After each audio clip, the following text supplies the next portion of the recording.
It's January 2nd, 2025. Happy New Year. This is my first video for the 2025 season. If you don't know who I am, my name is John. I'm the founder and the president of Gentle Response, a consulting company that specializes in very dynamic, realistic conflict de-escalation training seminars. My team and I travel around the country doing training seminars for churches, businesses, state agencies, law enforcement, municipalities, and so on. So yesterday, January 1st, 2025, a viewer and fan and follower sent me a message and said, John, earlier this morning I was involved in a road rage incident. Want to share with you the video and for your thoughts and review on it. And I said, sure, as long as I might be able to use it on my social media. He gave me the thumbs up. And so here's a quick 2-minute view out of the front of his car. No, I'm like, I kind of miss doing stuff on New Year's Eve with friends, but I think our kids just need to be grown up before we're in that phase where we do stuff like that. That's kind of what I feel like is the biggest thing. Oh, sure, go ahead, sir. Wow. What a dumbass. Psycho. Jeez. Oh my gosh, Andy. It's all right. What did I do? Nothing. Why is he doing that? I don't know. Don't worry about it. I'm not worried. I think it's hilarious. Okay. No.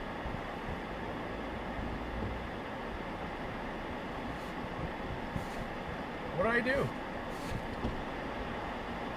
What? I'm sorry. What? What?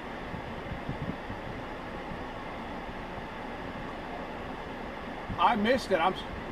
My bad. Sorry about that. Holy shit. I didn't realize I cut him off. I didn't either. But I can tell you this. You gotta be...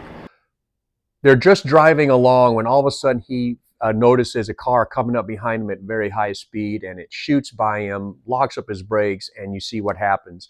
Phenomenal job of creating space and trying to disengage. And then when he does stick his head out the window, he's apologetic. He doesn't argue, doesn't debate. He doesn't call the other driver names. He's just like, hey, my bad, I'm sorry. Remember, folks, there is no law, rule, regulation, or policy that says that you will, you shall, you must engage, react, respond negatively to another knucklehead who's calling you names and accusing you of this and that and acting the fool. Great job by the driver of recognizing, okay, this is different. And as soon as that door pops open, he's got the car in reverse and he's backing up, creating distance. He doesn't argue, he doesn't debate. He's just whatever he can say to just appease the other individual and let him go. Don't let your pride and ego get into this where I'll be damned if I'm going to let someone talk to me this way or lock up his brakes like that and just act like this. You don't have to let yourself become offended. Because what have I said time and time again? When you let yourself become offended, frustrated, impatient, you increase the likelihood that you're going to be the one to say or do something that escalates that situation. Now, what the audio doesn't pick up is that other driver gets out of the car and he's yelling and screaming, using profanities and all that, but he's yelling about how he's got his child in the car with him. I can't really see that, but anyway, great job by the driver of not losing his head, not getting sucked down this rabbit hole, and suddenly becoming offended and frustrated and yelling, arguing, debating, because this absolutely could have gone sideways. Now let's talk about the other driver and how he could have handled this very differently. Now, I'm a former driver's ed instructor. Now, one of the biggest things that we were teaching the kids, all right, again, there's no law, rule, regulation, or policy that says that you have to react and respond to every knucklehead on the road. Let's say that you are driving along and a car does cut you off. And maybe they're driving recklessly, carelessly. Maybe they're drunk. Maybe they're stupid. And was there any contact with your vehicle? Was there any accident? No. Take a long, slow, deep breath. Say to yourself, yep, there's an idiotic driver, and let it go. This driver got himself so upset, frustrated, and offended that he drives like a maniac to catch up to this car, pulls in front of it, and then locks up his brake with his child in the car with him. All right, I'll give him the benefit of the doubt and take his word for it. He's got his child in the car with him, maybe 2 children, I don't know, but he's got minors in the car with him. He locks up his brake, gambling that the car behind him is not another drunk driver or something and won't plow into him, injuring his children. So that's the first gamble he takes. He locks up his brakes, and now he jumps out and starts addressing two men in this other vehicle who he has no idea who they are. These two men turn out to be carrying concealed. And he has no idea that in that moment, in his anger, frustration, impatient with his kids in the car, he on January 1st, 2025, could have thrown his life away over what? He gets out of the vehicle as if he's all bad, and he's walking back towards these people, and he's yelling and he's screaming, and he has no idea who they are, what they are. What if they were just fleeing a murder scene? And hey, another body, who cares?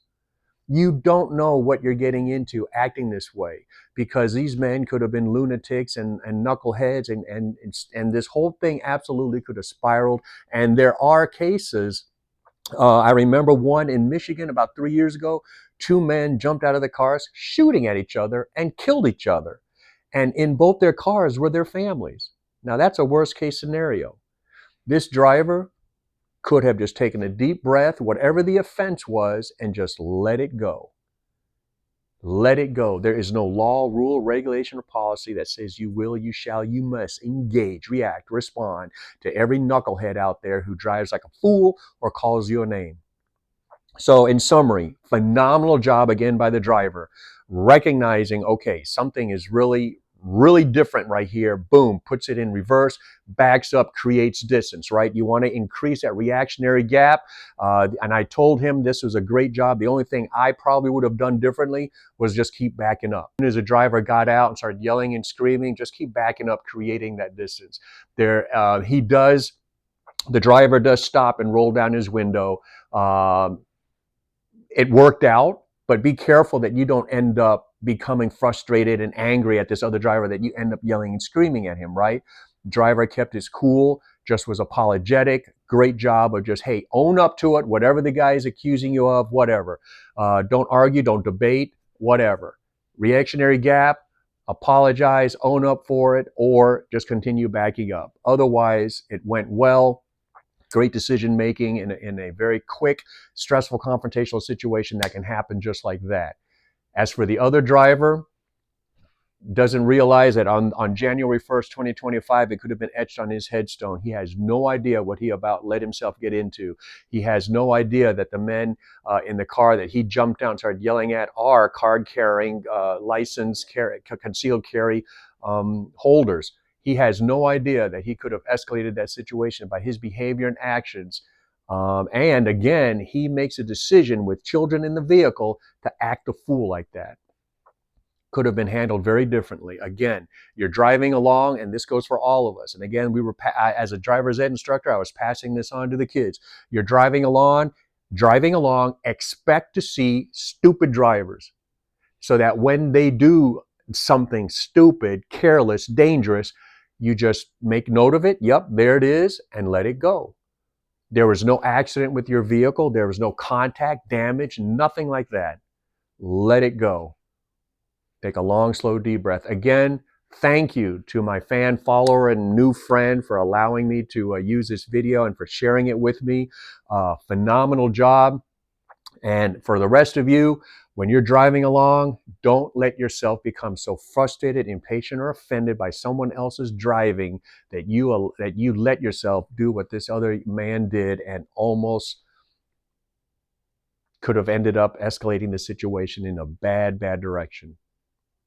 Thanks for watching. Tell me about your own experiences on handling road ragers. Are you a road rager yourself? Do you think that it's your job, your duty to let other drivers know that they're driving like idiots? Because I actually know someone, a lady I know was married to a guy who verbally expressed that. He considered it his job, his responsibility to let other drivers know they are bad drivers. Okay, in this day and age, don't take on that responsibility, folks. You don't know if the other person has a gun or doesn't give a shit that they're a bad driver. Be very, very careful, all right? Be safe. We'll see you on the next video.